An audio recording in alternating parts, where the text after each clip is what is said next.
I'm Alexander Hawkins. I'm a pianist and a composer.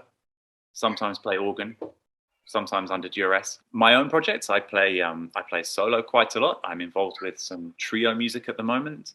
In the past, as well as my own groups, I've worked with Lewis Mahalo for a long while, with Evan Parker, with Anthony Braxton, John Sermon, and various other people. I mean, it's in the nature of these improvised musics that collaborations crop up from time to time. So I'm lucky to have shared the stage with many musicians who I really love and whose music fascinates me. One of them I'll be playing with up in Newcastle for the Festival of Jazz and Improvised Music, and that's a duet with the one and only Nicole Mitchell, a absolute master flute player, composer, conceptualist, associated with the ASEM in Chicago. But her music is broader than any label that can be assigned to it. But anyway, we'll be playing a duo. This is actually a first-time duo concert for us. We've played before in trio with Tomika Reed. And interestingly, my October is bookended by concerts with Nicole, because as well as this, which I imagine will be a largely improvised meeting, I'm currently writing a commission work which will feature her and Tomika. That's actually sort of for later in the month in Germany. But anyway, she's a musician who I hugely, hugely respect.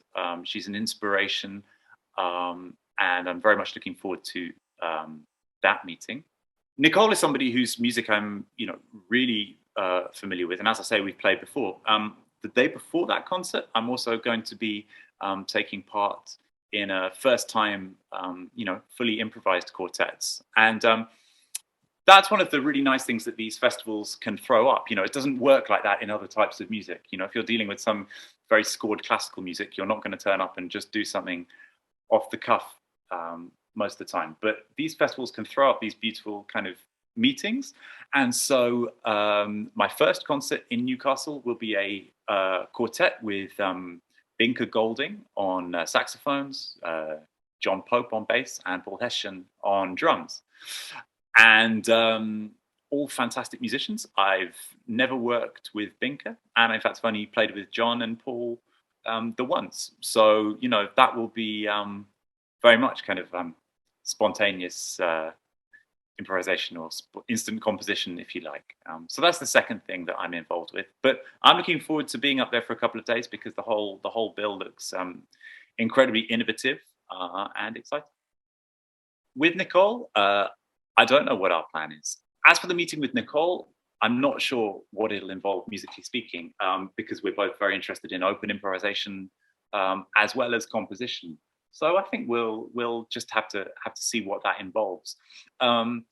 She's associated with the AACM in Chicago, and that's obviously a tradition that I'm hugely influenced by, and I think any modern creative musician needs to be very aware of. And interestingly, I once toured with Tomika Reed and Mike Reed, who are 2/3 of the incredible Artifacts trio, which also ordinarily features Nicole.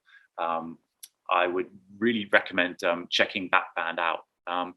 And I first played with Tomika and Mike, not met them, played with them as a last-minute sub for Nicole on a short trio tour some years ago. And that actually did involve repertoire from AACM composers. But also, when I toured with Nicole and Tomika Reed in a trio, we played fully improvised. I think one night we did actually play an encore by the great Chicagoan Ed Wilkerson, an 8 Bold Souls tune. But basically, it was freely improvised.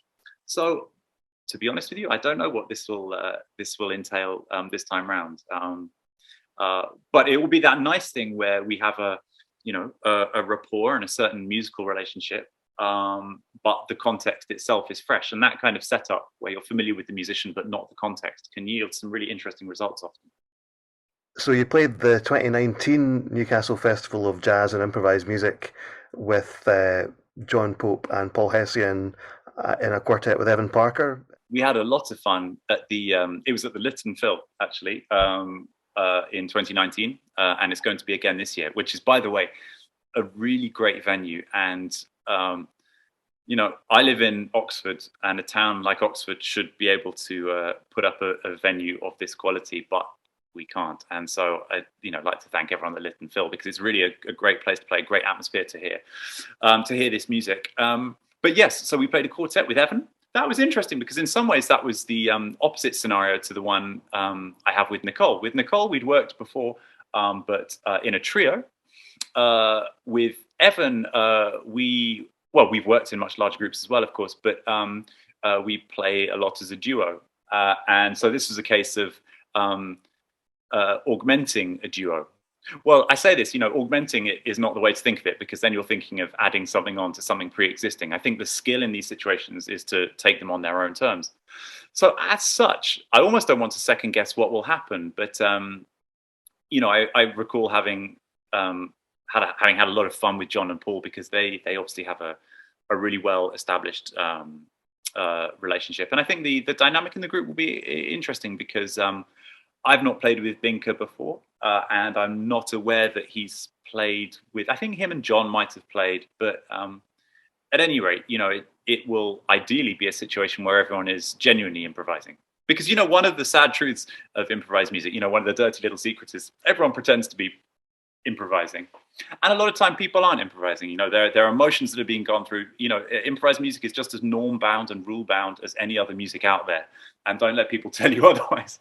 And so it really takes a certain degree of integrity actually to improvise, and these first time meetings can precipitate that in kind of an interesting way often. Yeah, and I was just going to ask you about Binker in particular, who's a really interesting player in that he's maybe kind of associated with the kind of new London jazz scene, but also as someone who's very much kind of reached out doing free improvisation. I definitely admire the range of stuff that Binker is getting involved with. I mean, yes, I've heard him in lots of different contexts. I mean, I've heard him play live, for example, with Moses Boyd. I remember seeing them at a couple of festivals when I've been out with, I think last time I heard them, I was with Mulatu Astatke. So I've heard him play that kind of context. But yeah, he also has a trio formation with, John Edwards and Steve Noble. And yes, and then you range from that to have had some very interesting composed work that he's done. I think a thing with string ensemble. And then I heard on the radio recently a sort of almost like an Americana infused thing that he'd done as a leader under his own name. So I admire anybody who goes looking for these different directions. So although we haven't played, and I'm I can't pretend to be familiar with his music at this point, he's definitely a musician that I'm aware of and respect what he's all about. Just by virtue of the number of settings he's putting himself in, really, as much as the music, because that kind of questing outlook is, well, I think kind of crucial to being an interesting musician. But I definitely admire it. So yeah, I'm very much looking forward to playing. I think it's amazing that something like this is able to happen. Still, we have a music scene which is very London centric. I am not from London. I've never lived in London. I'll go to London to work, and I like it just fine. But I think it's really amazing that a festival like this, it's a fantastic program, and an international festival as well. Guests not just a train ride away. I think it's amazing that something like this is able to happen in a place like Newcastle. I get to work so rarely in the UK because the music scene here can be so conservative, and it's just a pleasure to play at home. It doesn't happen much. And when I think about places abroad, and I'm not talking about countries with huge subsidy. I mean, there are these countries too, which do have structural support for the arts, but there are also countries which have no support for the arts, where the towns and cities outside the capital, off the beaten track, or at least the orthodox beaten track, make things happen. And somehow that doesn't happen so much in this country. And so I just have massive respect to Wesley and the entire team for making this happen, and not just making do, not just making a token effort, making a proper festival with a really deciding on the program that they want to put on, and then finding out a way to make it happen, rather than asking the question, what in material terms can we make happen, or putting on something watering it down, diluting it, making it a bit more accessible. My sincere belief with this stuff is there's no such thing as difficult music. There's just badly presented music. And if it's not too much a contrived way to put it, that is not what's going on here.